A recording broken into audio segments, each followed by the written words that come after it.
প্রিয় দর্শক আসসালামু আলাইকুম। শবে মেরাজ নিয়ে কঠিন দুলাই দিলেন গিয়াসউদ্দিন আর তাহিরি আজহারিকে।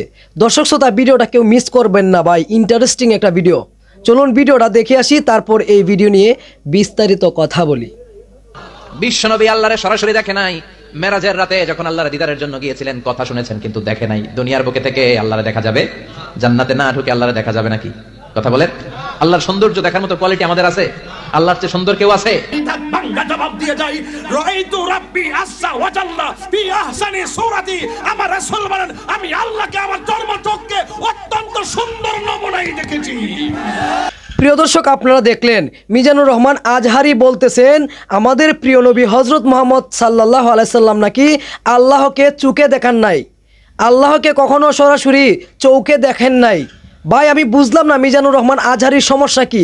আমাদের প্রিয় নবী হযরত মুহাম্মদ সাল্লাল্লাহু আলাইহি সাল্লামকে নিয়ে সে সবসময় কটূক্তি করতেছে এবং বাংলাদেশের মানুষ ছেড়ে দিচ্ছে, এটার মানে কি ভাই? অপরদিকে দেখেন প্রিয় বক্তা তাহিরি হুজুর, সে কত সুন্দর দলিল দিয়ে বুঝিয়ে দিয়েছেন আমাদের নবী করিম সাল্লাল্লাহু আলাইহি সাল্লাম অবশ্যই আল্লাহকে নিজের চোখে দেখেছেন। দর্শক শ্রোতা, আপনারা কি মনে করেন, কার যুক্তিটা কার কথাটা সঠিক আছে ভাই?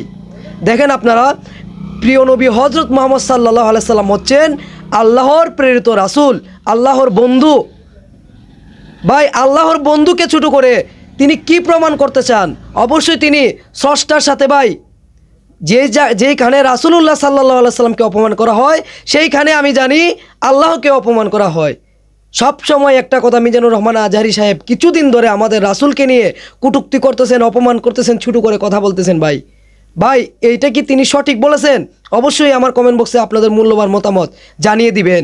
আল্লাহ কি রাসূলের সাথে দেখা করেন নাই? আমাদের প্রিয় নবী কি আল্লাহকে নিজের চোখে দেখেন নাই?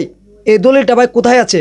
আপনারা তো ভিডিওতে দেখলেন আমাদের সুন্নি জনতার কলেজার টুকরা গিয়াসউদ্দিন আর তাহিরি কত সুন্দর হাদিস এবং কুরআন দিয়ে বুঝিয়ে দিয়েছেন আমাদের প্রিয় নবী হযরত মুহাম্মদ সাল্লাল্লাহু আলাইহি সাল্লাম আল্লাহকে নিজের চোখে দেখেছেন। ভাই এখন আপনারাই এই দুইজন বক্তাকে নিয়ে সুন্দর একটা কমেন্ট করে যান, এই বক্তারা কি প্রমাণ করতে চান? মিজানুর রহমান আজহারি সাহেব যেই নবীজির উপরে কুরআন নাজিল হয়েছে সেই কুরআনের দলিল দিয়ে আমাদের নবীজিকে ছোট করে কি প্রমাণ করতে চান? ভাই আমি মিজানুর রহমান আজহারি সাহেবকে বলবো, আপনি যদি আমার ভিডিওটা দেখে থাকেন, অনুরোধ ভাই আপনারা আমাদের অপমান করেন, আমাদের যা খুশি তাই করেন, কিন্তু কখনো আমাদের নবীজির সম্মান কমে যায়, কখনো আমাদের নবীজিকে নিয়ে কটূক্তি করে নবীজির ভুল ধরে, কুরআনের ভুল ধরে সেই নবীকে অপমান করলে ভাই আমরা ছাড় দিব না। ছোট ইউটিউবার হতে পারি ভাই, কিন্তু নবীজিরকে নিয়ে কথা বললে, নবীজিকে অপমান করলে কখনো ছাড় দেওয়া হবে না। আমার যতটুকু দম আছে, যতটুকু সাহস আছে আমি ভিডিও বানাবো। যারা যারা অবশ্যই তাহিরিকে ভালোবাসেন ভিডিওটা শেয়ার করে দিবেন এবং মিজানুর রহমান আজহারি সাহেবকে বলবো এখনও ভাই সঠিক জ্ঞান অর্জন করেন, নবীজি সম্পর্কে সঠিক তথ্য জানুন, তারপরে বলুন, না হলে বলতে যাবেন না। যেটা জানবেন না ভালো করে সেটা বলতে যাবেন না। দর্শক শ্রোতা, আপনাদের কি মনে হয় কার দলিলটি কার কথাটি সঠিক? অবশ্যই কমেন্ট করে জানিয়ে দিবেন এবং এইরকম ভিডিও পেতে আমার চ্যানেলটি সাবস্ক্রাইব করে পাশে থাকবেন। ধন্যবাদ।